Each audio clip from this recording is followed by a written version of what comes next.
ईमान, आज तुम बहुत अच्छी लग रही हो। वैसे इतना तैयार होके क्यों आई हो? I think I should leave. अच्छा अच्छा रुको, आई एम सॉरी। चलें? कहाँ? एक ऐसी जगह जहां से मैं हमेशा डूबते सूरज को देखता हूँ। लेकिन मुझे डूबते सूरज को नहीं देख, मुझे रोशनी में। ओहो ठीक है, ऐसा ही होगा। लेकिन इस दफा तुम मेरे साथ चल रही हो, किसी और गाड़ी में नहीं। लेकिन क्यों? ताकि अब की बार तुम अपनी डेस्टिनेशन नहीं बल्कि डेस्टिनी चेंज करो।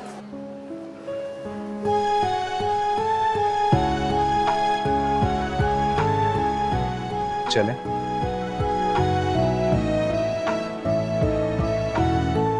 तुम्हें मेरे साथ बैठ के बुरा तो नहीं लगा? नहीं। आप आज कैब नहीं चला रहे? उस दिन मैंने तुमसे झूठ बोला था, मैं कैब नहीं चला। झूठ क्यों बोला आपने मुझसे? झूठ नहीं, एक्चुअली बहाना किया था तुम्हें बुटीक ड्रॉप करने के लिए। And you said that you are trustworthy. I still say I'm trustworthy. खैर छोड़ो, मैं तुम्हें कुछ अपने बारे में बताता हूँ। हम दो भाई हैं और बहन कोई भी नहीं है। और भाभी और अम्मी से तो तुम मिल ही चुकी हो। बाबा और बड़े भाई जो हैं वो रियल एस्टेट का बिजनेस करते हैं और वो चाहते हैं कि मैं भी उनके साथ बिजनेस ज्वाइन करूँ। वो एक हाउसिंग स्कीम पे काम कर रहे हैं, लेकिन आई एम नॉट इंटरेस्टेड। और अभी तक तो यही है, और क्या बताऊं। एक बात कहूं, तुम मेरे लिए बहुत लकी हो। वो कैसे?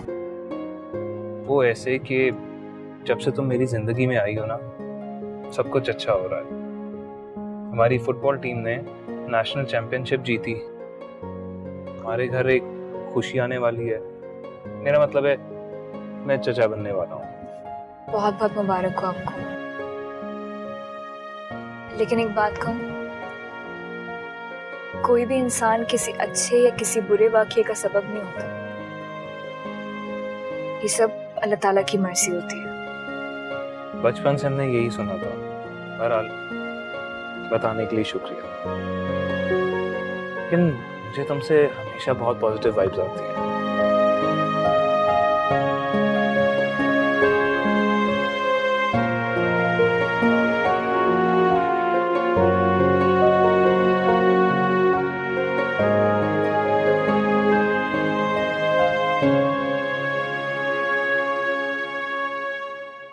हम यहाँ क्यों आए?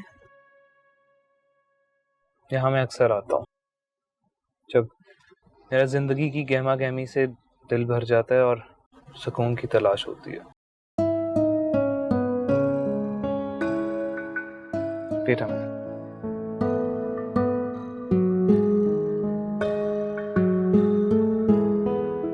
ये वही नोट है जो तुमने मुझे दिया था जब तुम अपनी बुटीक पे मेरी कैब में गई थी।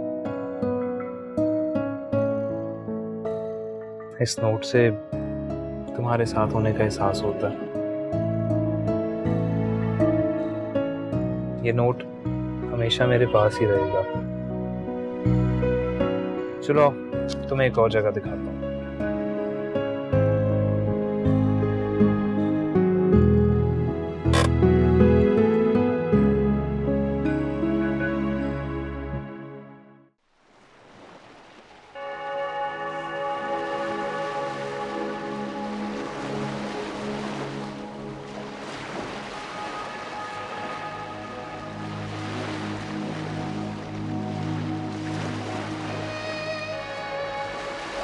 यहाँ से मैं अक्सर डूबते हुए सूरज को देखता हूँ, बहुत सुकून महसूस करता हूँ। तुमने अपनी फैमिली के बारे में कुछ नहीं बताया ईमान। क्या हुआ?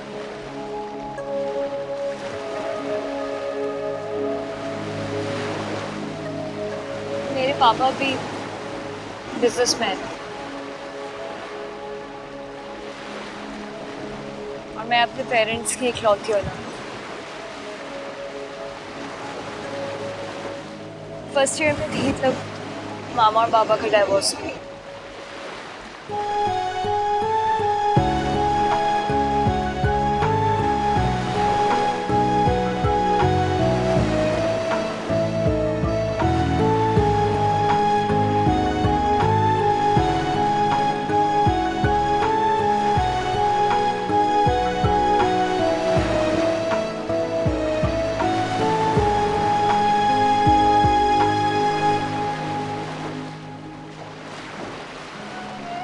बस आई एम सो हैप्पी मान के तुमने मुझ पर ट्रस्ट किया और अपनी ज़िंदगी मुझसे शेयर की। मगर क्या तुम जानती हो कि तुम में एहसासात और जज्बात की कमी नहीं है। अक्सर जिन लोगों ने माजी में मोहब्बत नहीं देखी होती ना, वो खुद भी इस एहसास से आ रही होती। शायद ज़िंदगी उन्हें इमोशनलेस और स्ट्रॉन्ग बना दे। लेकिन मुझे खुशी है कि तुम स्ट्रॉन्ग तो ज़रूर हो, लेकिन इमोशनलेस नहीं। मेरा नहीं ख्याल। आप कैसे कह सकते हैं?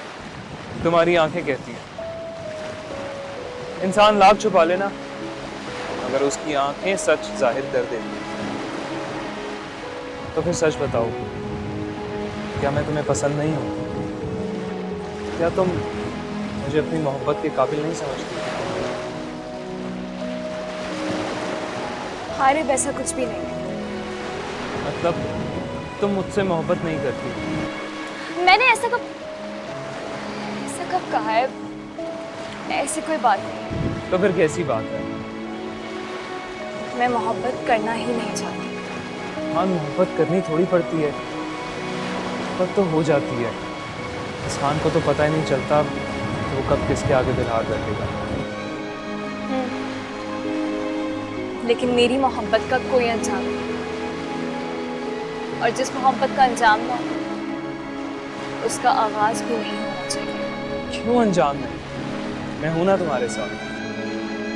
मैं तुम्हें अपनी जिंदगी में शामिल करना चाहता हूँ, तुमसे निकाह कर। निकाह? मेरे बारे में कुछ भी जाने बगैर इतना बड़ा फैसला कर लिया आप, मुझसे निकाह करने का? मैंने तुम्हें एक इंसान की हैसियत से जान ली है, मेरे लिए इतना ही काफ़ी है। I don't care about your background. मैंने तुम्हें यूनिवर्सिटी में देखा है और जाना है। तुम्हारा बात करने का अंदाज, तुम्हारा उठना बैठना, यही इस बात की गवाही है कि तुम एक अच्छी फैमिली से बिलोंग करते हो। बस और क्या जानना है मुझे? अब तो बस मुझे तुम्हारी हाँ का इंतज़ार है।